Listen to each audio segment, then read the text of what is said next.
So now we are going to start the Viva-Voce of Qudsia Ahmad. Qudsia Ahmad has done her research under the supervision of Dr. Sahar Rahman, Associate Professor in the Department of English of Patna Women's College. Now, Qudsia's topic is very interesting. She has worked on popular fiction. And I just want to say a few words. It's not as though Qudsia is new to me.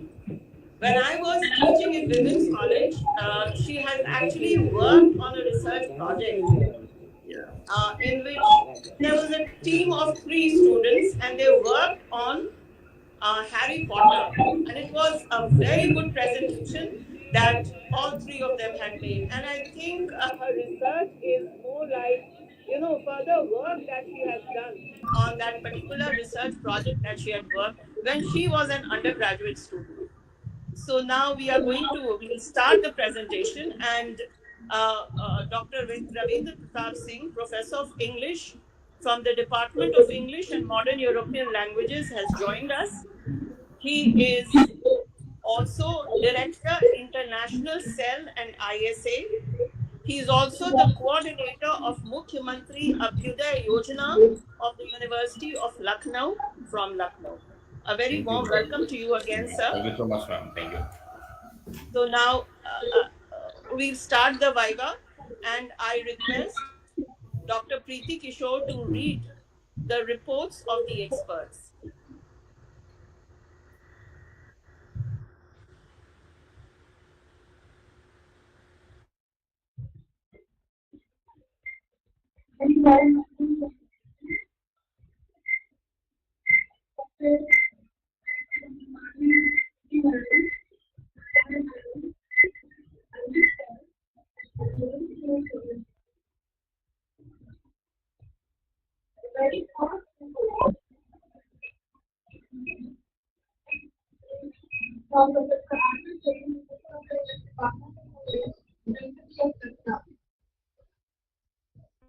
Yes, Ranjit.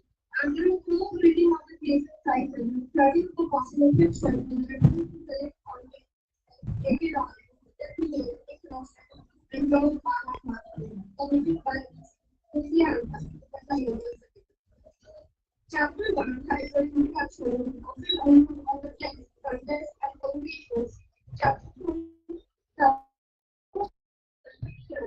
studying of the and speech the document Harry Potter and the Order of the Phoenix and institute the country forces increases country chapter 2 there is a new rule and the country supernatural navigation new chapter 2 there is a multi-dimensional and these take time and there is a supernatural and the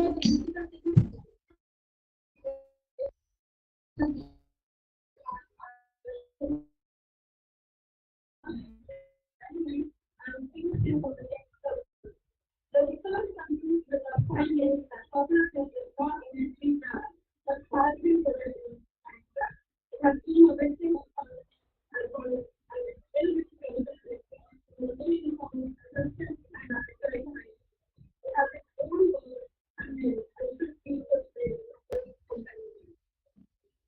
and the kind of the above about creativity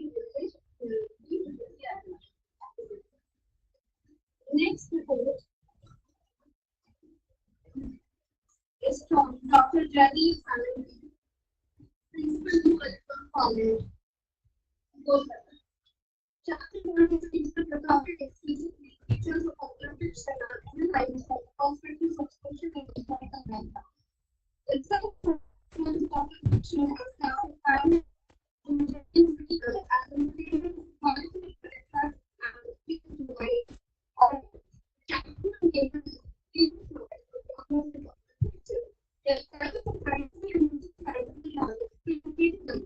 Chapter is high policy the different order of the this most obvious comparison to traditional medical and health. Chapter Before applies moving as fantasy discounts for regular anime, followed by sequels. Now the reception to movement was more positive than that for freezing. Chapter 5 and 6 deal with first privacy, followed by the how the work deals with power and politics. And we have also considered the cases action for the authorities. The third is the last level is the report of the life. Second level from the one.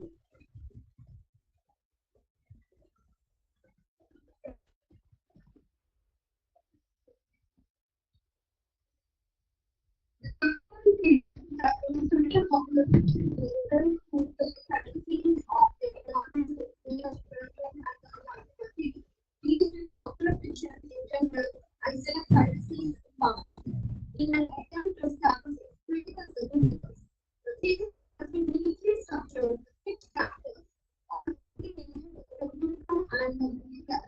the first chapter represents popular fiction and its features. It also deals with the history of religion and an introduction to the life of the fantasy. This chapter contains an extensive chapter-wise literature review, which leads to the identification of the sacred text. The second chapter deals with the different genres of popular fiction and focuses specifically on fantasy, science, humor, and critical significance.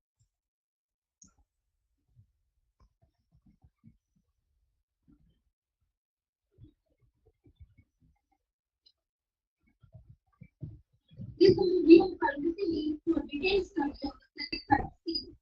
A detailed analysis of the select text leads to the conclusion that the audience will view the material factors of fantasy.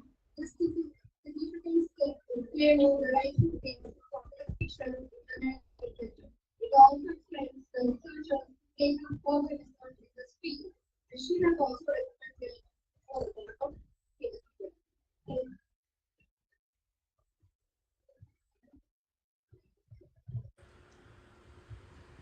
Now I request Qudsia Ahmad to make her presentation.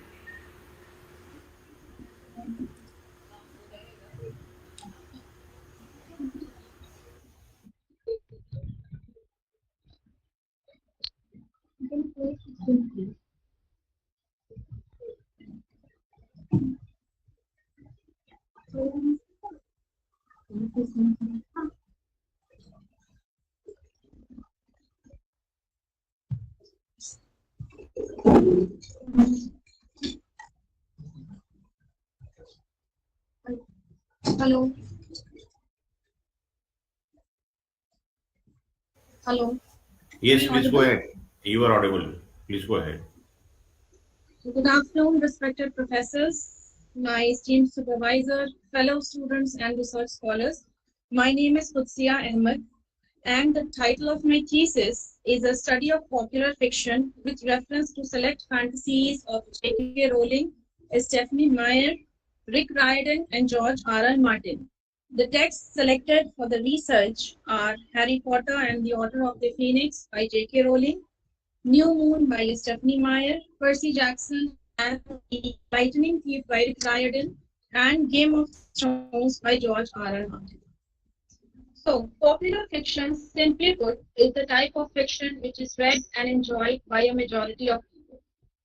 And I myself have been and I am an avid reader of popular fiction and I grew up reading popular fiction such as Champak, Nanne Samrat, Nandan, Chacha Chaudhary comics, Harry Potter series. But what I want to say that popular fiction has an ineluctable presence, but it is considered as a decadent choice.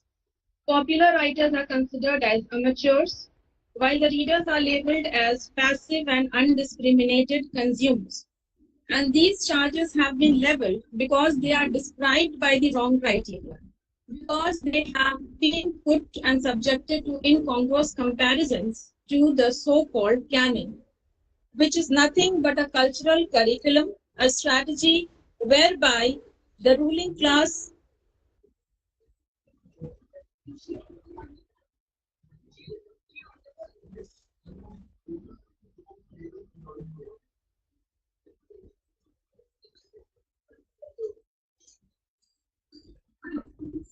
Yes, please go ahead. You are audible. Qudsia, please go ahead.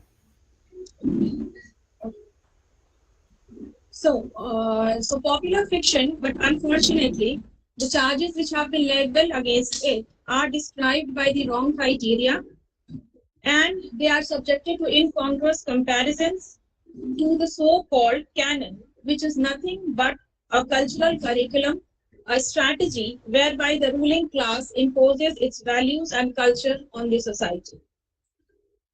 Popular fiction is looked down from an Olympian height, especially on two accounts. First, it employs the word popular, which has historically connoted well-liked and belonging to the people, but also a sense of base and low.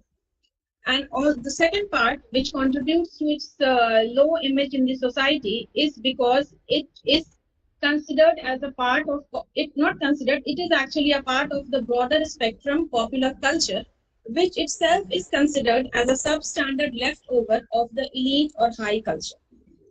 However, matters serious like these cannot be dismissed with an elitist glance and a condescending sneer outside the contingency of history and politics.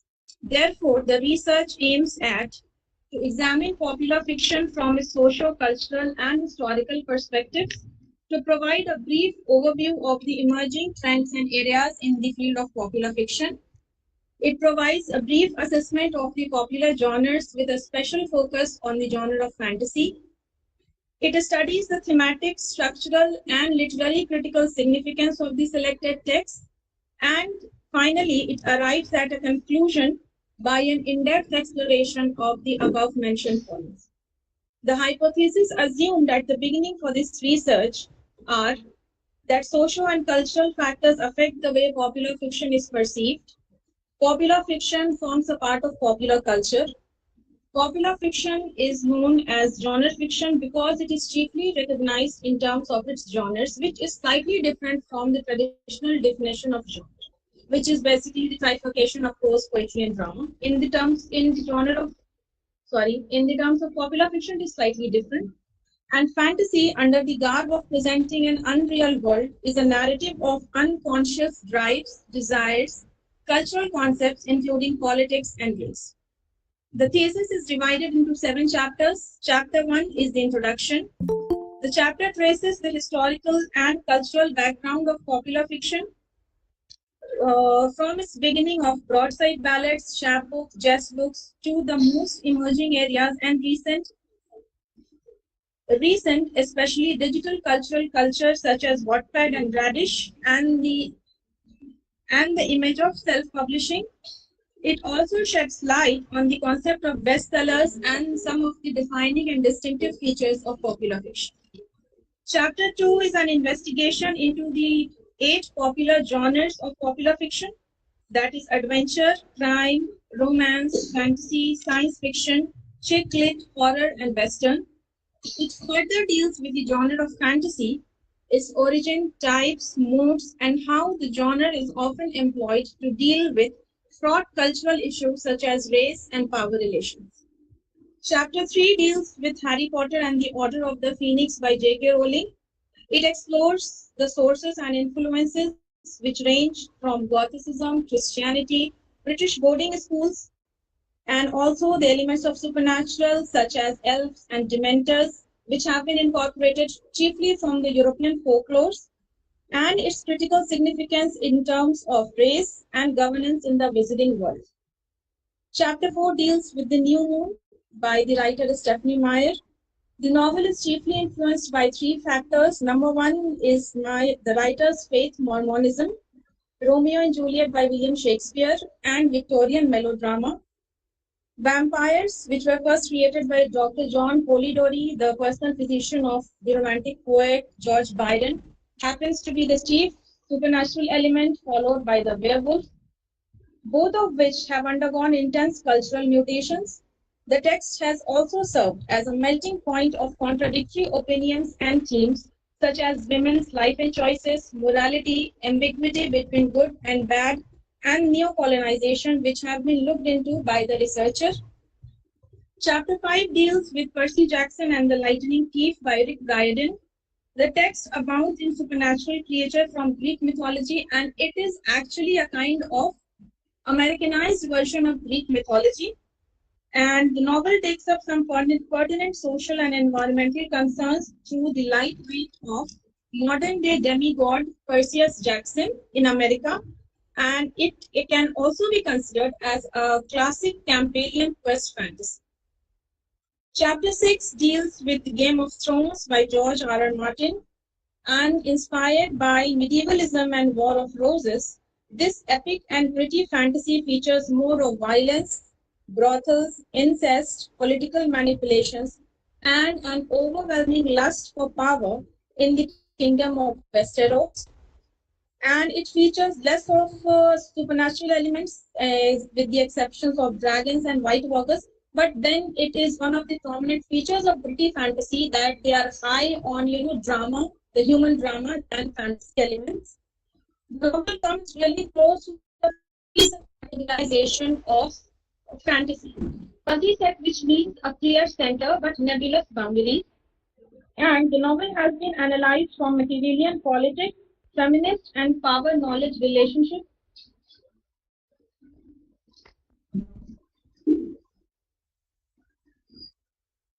Chapter 7 is the conclusion, which has been derived from the assumed hypothesis proven right throughout the course of this research.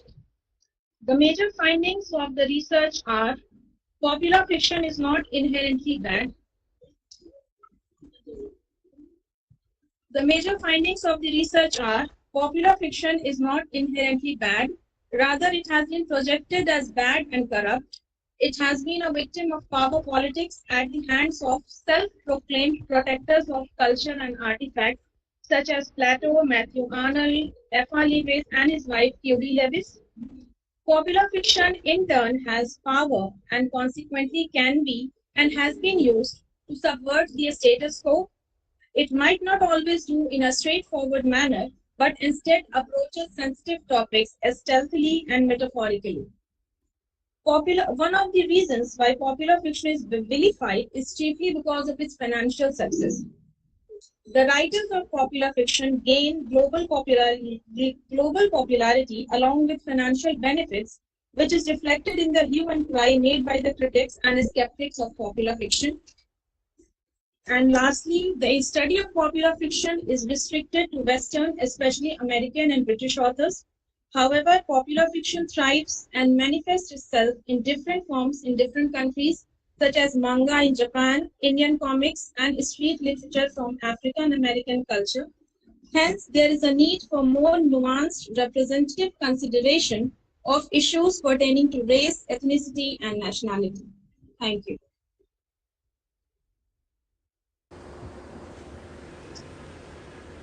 Now I request Professor R.P. Singh to put questions to Qudsia. Thank you, madam. Thank you. Sir. Thank you so much. Thank you. So, Qudsia, thank you so much for your presentation, and you have, in a very short, discussed the context and your research question, and also major findings of your research work. And this is, I have read the thesis, and I recall that this is very nicely written. Some questions are there, like the first question that I'd like to ask you is. Can you talk about the context, the construct, and the prospect of popular fiction in postmodern era? Because when we look at the cultural studies, when we look at the perspective of cultural studies, when we say that there is a blurring of boundaries and there is no difference of high culture and low culture. So, in that context, what is your stake? Because you are research in this field, how do you think? Or how do you discuss? How do you evaluate the construct of popular fiction? Thank you, sir. Yeah. The postmodern culture is actually very beneficial and it's very progressive when it comes to the field of popular fiction. Because postmodern, the chief element or the defining feature of postmodernism is that it has crude disregard for all kind of overarching and meta narratives.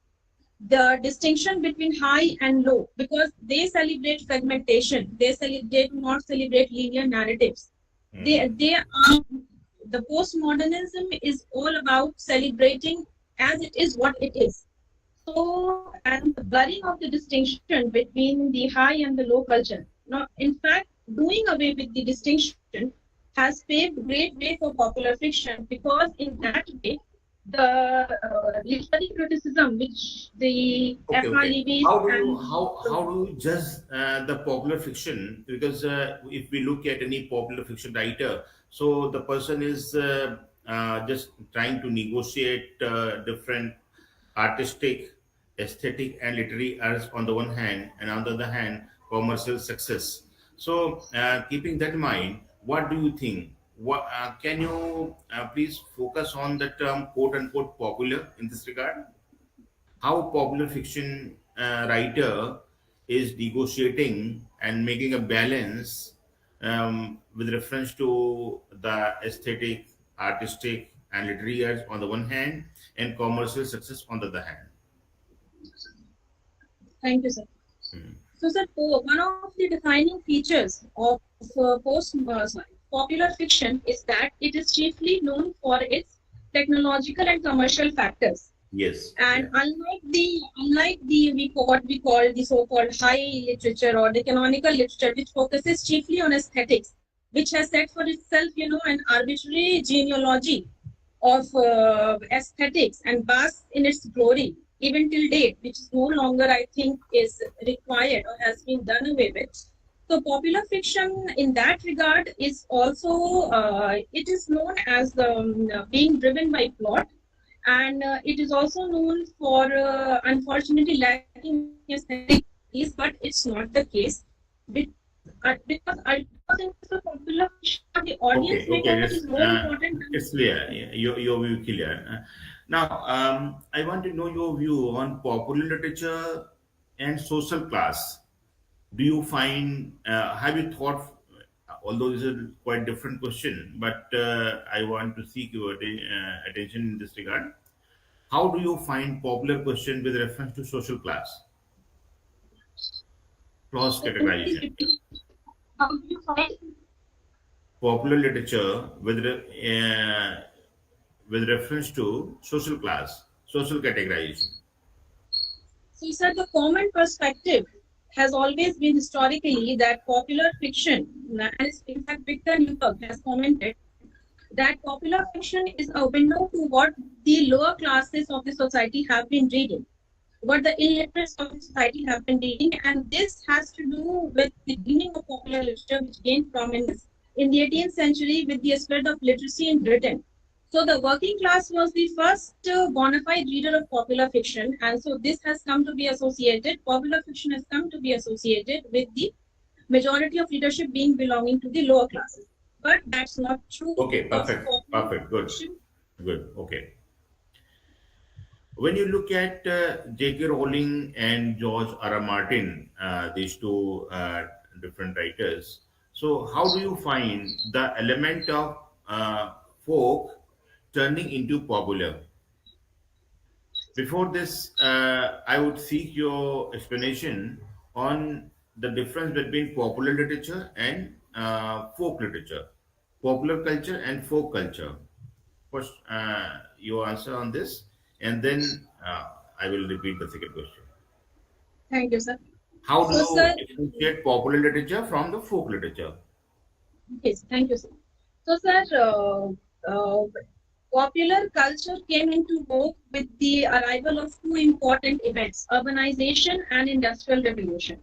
So when urbanization and industrial revolution happened, that led to, according to the critics and the skeptics of popular culture, that led to the erosion of folk art, which was the art of the organic community which thrived at that time and which was respected, because it respected the hierarchy of high culture and low culture. Even back then, when we look at the F.R. Lewis or Matthew Arnold, they were of the view that folk art is good. It belongs to that organic community, that small community which was different from the elite culture. So that worked in favor of these critics because that maintained the social hierarchy. and also that was Okay. the Now, forefront. come to the very practical ground. Sometimes we find that popular is affected by the folklore, popular culture is affected by the folklore, and later on, in a circular way, that popular culture affects again the folk culture. If you look at different patterns of folk drama, folk music, folk songs, etc., in in any society. So, if you look at the initial level, the beginning of the root, you try to track the root of folklore, and then you try to associate that with reference to popular culture late. So we have a chain, a circular movement. I want to hear you on this perspective, from this perspective. Thank you, sir. Sir, I would like to answer this question from one of the chapters in my thesis, which is chapter 4, which Hmm. deals specifically with vampires. So vampires, the folk vampires are folkloristic creatures. They originated in the Europe out of ignorance and poverty, and the different tales of folklore which are oral in nature. And now, as I have mentioned, that these characters and these creatures have undergone intense mutations. So from folklore, from the grave hunting foul creature, the vampire today is nothing short of a Byronic hero. He is now a romantic hero. And this change from folkloric presentation to popular presentation is also reflective of broader cultural changes that happened in Europe and America during the 1980s, such as acceptance of the so-called subversive activities such as homophobia or the containment of AIDS or jazz music, which came to the forefront, which also revived an interest in the folkloristic elements, which were till now regarded as an element of Okay, fear. okay. That is perfect, Qudsia. And you have answered my question so well. And I really appreciate your research work and your performance here. And it seems that you have seen through the subject, and you have good grounding in the not only in the subject but also in the contextual pattern and the theoretical grounding. It also seen over there. So I'm satisfied with the performance. Ma'am Chair, over to you now.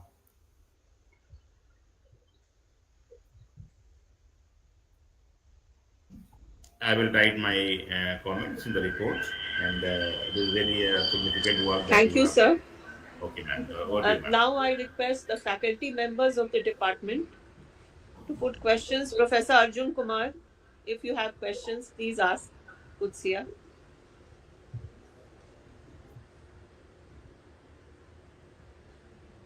Professor Arjun Kumar, questions पूछिए.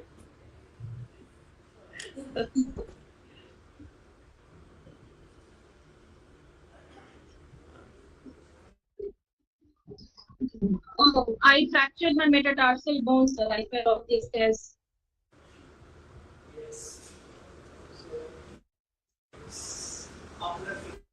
Yes.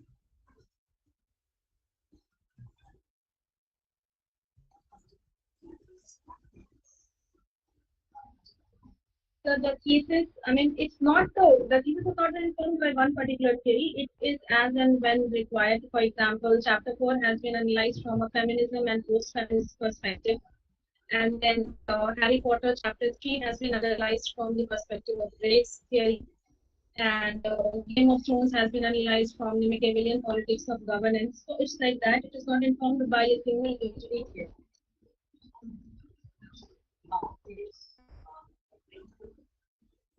Always use words. The organisms which are consumed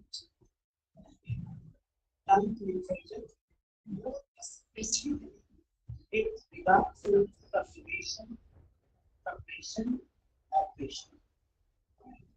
So if these are the things that we come across here, how this publication addresses or considers or incorporates such contemporary issues, which in fact nowadays are emphasizing or being emphasized all over the globe. So, what is your opinion? Thank you, sir. So, the Question of question is subjugation, subjugation, oppression, oppression, and and subjugation and oppression. So, sir, The the genre that genre that I have taken is fantasy. It's one of the finest mediums to address cross-cultural issues, which, if done in a more clear way, might hurt the fabric of the society, and the author might be at times convicted. So, what the fantasy and popular fiction has this trick of dealing with these sensitive issues as stealthily and metaphorically. For example, Chapter 3, Harry Potter and the Order of the Phoenix. The,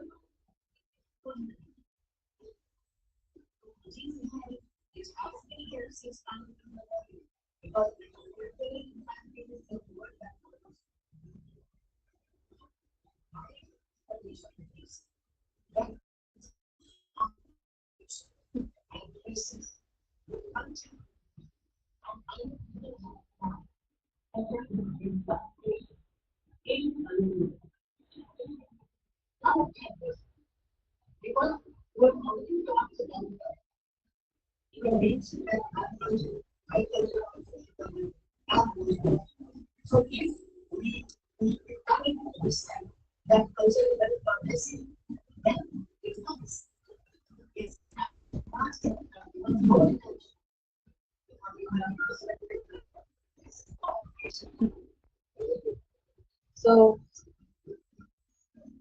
is it a comparative studies then between Dalit literature and popular fiction? Because I don't know about Dalit literature.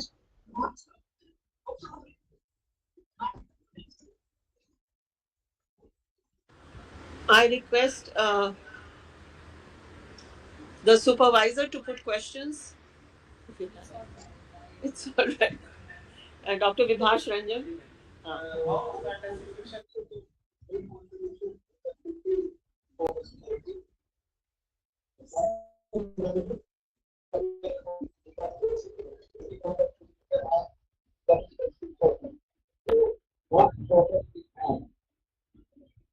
So fantasy fiction can serve the society in a few important ways.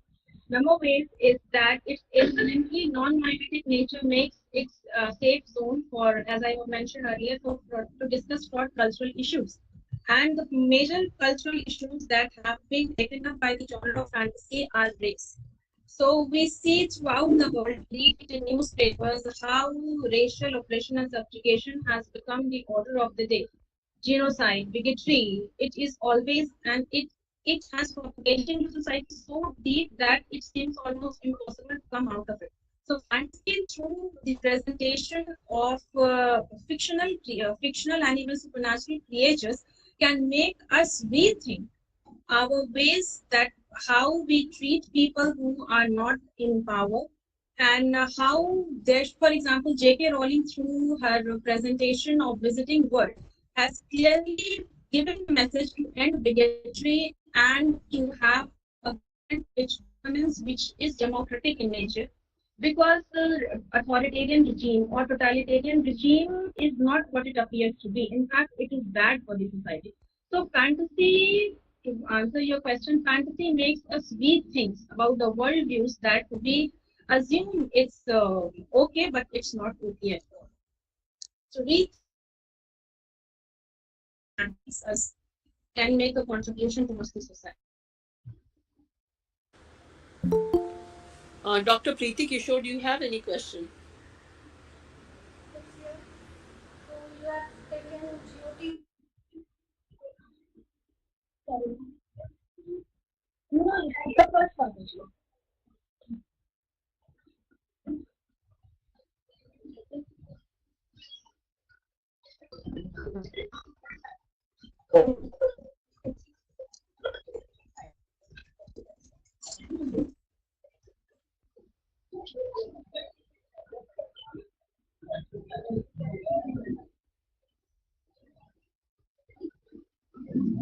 Excuse me, can you move it aside? It's shining right on my eyes. Yes. Yes. Can you present it behind? Using this desk. Okay, so the major and the honest reason behind selecting these texts are these have been my favorite. J.K. Rowling is the one who prompted me to do so. And also the reason fantasy is a genre that I was introduced when I was very young. And ever since I believe that it holds the potential to make the world a clear world. Because if you look even as those ancient texts, Aeneid and the text of Iliad and other classical literature, they always feature some sort of supernatural element. And even back then, it was believed that these make good citizens, well-rounded citizens, and give moral lessons to the people. So it has always functioned that way to make a better society, better people. And of course, these texts interested me. I believe that I would be able to finish my thesis. Had it been anything else, then I don't know, maybe extension after extension. So another reason that it was interesting, so I knew it, but I would be able to finish it. Are there any more questions from the research scholars? Students, MA students?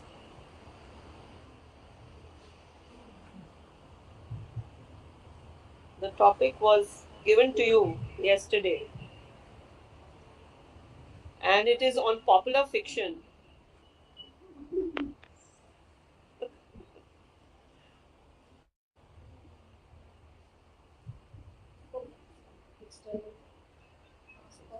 हाँ, questions पूछना पूछो. I request Dr. Amika Jaiswal, Head Department of Philosophy, to put question. Popular.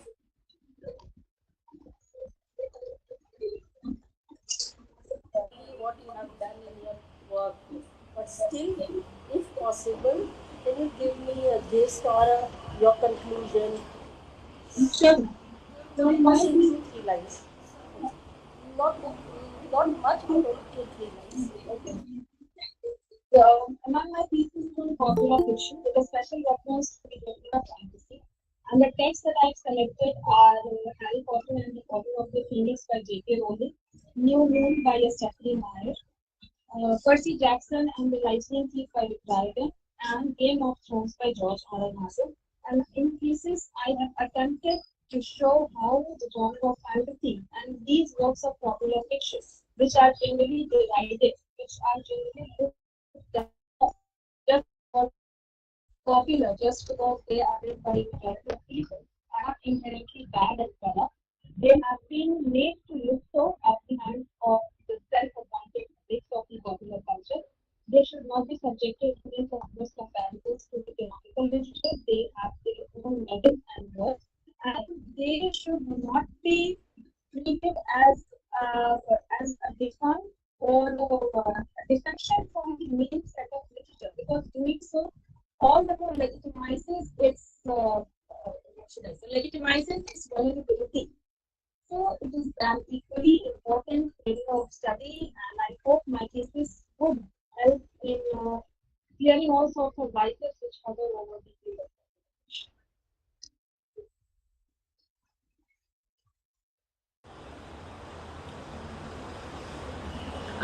Sir, question पूछे. Any questions, Satvik? Do you have any questions? Yes, please ask. Yes, please be loud. I am talking. Please be loud. Reading novels is because then we explore the ideas of the novel and the details which we wanted and definitely watch this early series then know the certain details of this of the characters of the characters because the reason of the details. So, see, this is one of the, what would you say, a necessary evil of the popular fiction or the popular culture, because it is inherently tied to the internet and popular culture. Popular fiction can never be studied in isolation. It forms a part of popular culture. So automatically the movies are made, the movies are converted into books, the bestsellers are converted into movies, TV series. So it's natural for leaders to get confused as to what should we do. But if you take my answer, I would say go for novel. read novels, because or whatever the primary sources, go for it first. If it's a movie, then watch the movie first, and if that movie turns into a blockbuster and is converted into a series, then you read the series, the printed series. Or if it is the novel first, then read the series or novel, whatever it is, and then you watch the movie. At least you will be able to compare what is left here and what is left there. For example, Harry Potter, all of it has been the text which have been all have been made into movies and series. So long series on HBO, it ran for 8 seasons. Harry Potter, so many seasons, and so many movies. So I would say that whatever the chief and the primary sources, you go for it first. Then you will be able to understand it better, and you will be able to understand the differences better. Of course, you just, I mean, 700 pages book cannot be adapted into a 3-hour movie. There would be cutting and omissions. So yes, it is, but as I said, a necessary evil, a part of the popular culture. Anyone from third semester? Yes.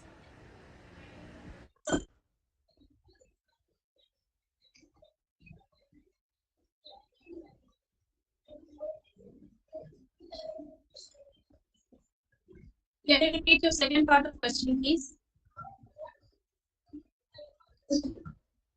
What is the psychological reading of the text? Psychological?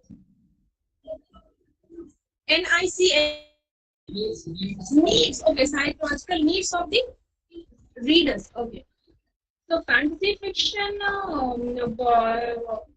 you asked for the how it negotiates the boundaries between reality and imagination. Okay. So real fantasy, critics have made these divisions into such watertight compartments that we are forced to believe that fantasy is only imagination, but it's not the case. For fantasy to flourish properly, it always works in some sort of realistic ways.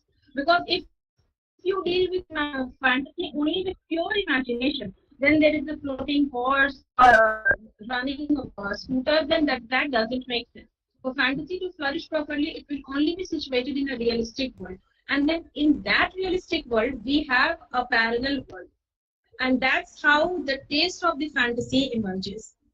And the psychological needs of the reader is, I would say, is to reach a utopia which we never have in this real world. To have everything, what J.R.R. Tolkien calls it, catastrophe, where you have this utopia where everything is set right and the readers rejoice in such an ending. So I guess that's the psychological satisfaction that readers get out of fiction, fantasy fiction.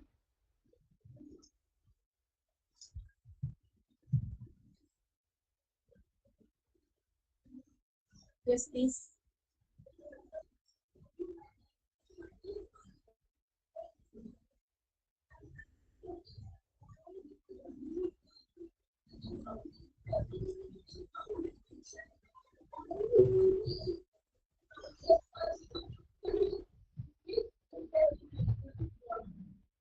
How do popular writers construct myth? Okay, so myth, I would say sometimes it's just the direct borrowings from the myth, as in Percy Jackson, and they retell it in the way they like. And also, when you talk about the constructing of a myth in an imagination, I would say the myth of you see, so finishing all the evils in this world, which is almost like a myth. It's never going to happen.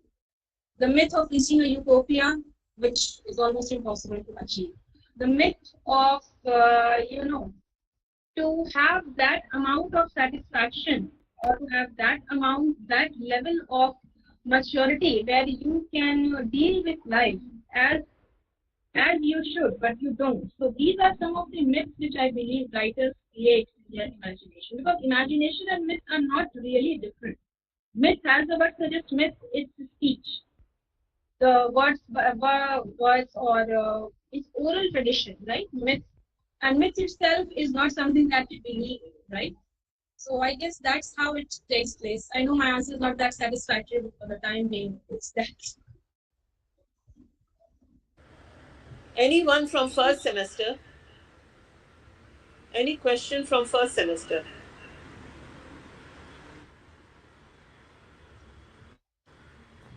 Dr. Vijeta Singh, do you have any question?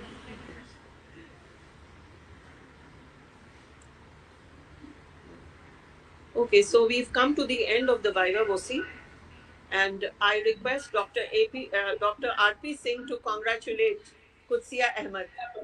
It was really a nice work, ma'am, and I am convinced of the merit of the thesis, and I want to congratulate the scholar and the supervisor for successful guiding of this research work. Thank you, sir. Thank you, sir. Thank you. Well, Thank you. pleasure, ma'am. Very well.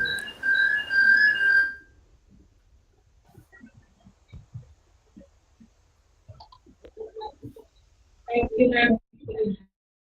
Thank you, ma'am.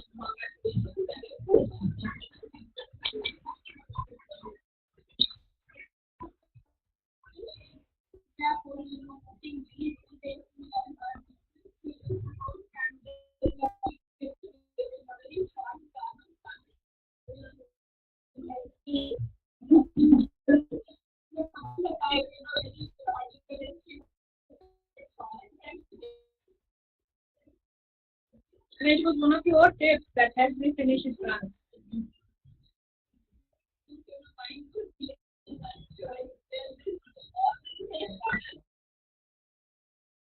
Now that was very helpful actually.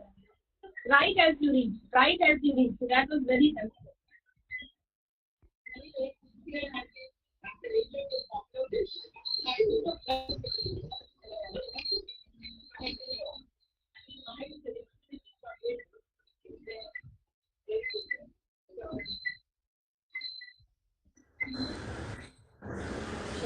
This is the first one. No, second का first नहीं है. This is my sixth. Sixth. That was done at all. Okay. So we've come to the end of the Viva-Voce, Qudsia Ahmad's Viva-Voce. Thank you, everyone. And we'll have classes after this. Chemistry. Thank you, ma'am. Thank you. Thank you. Thank you, Professor R.P. Singh. Thank you so much, ma'am. Pleasure all mine. Thank you. See you some other day. Thank you. तो ऊपर चलो report हमें. हाँ हाँ ठीक है ma'am. Okay.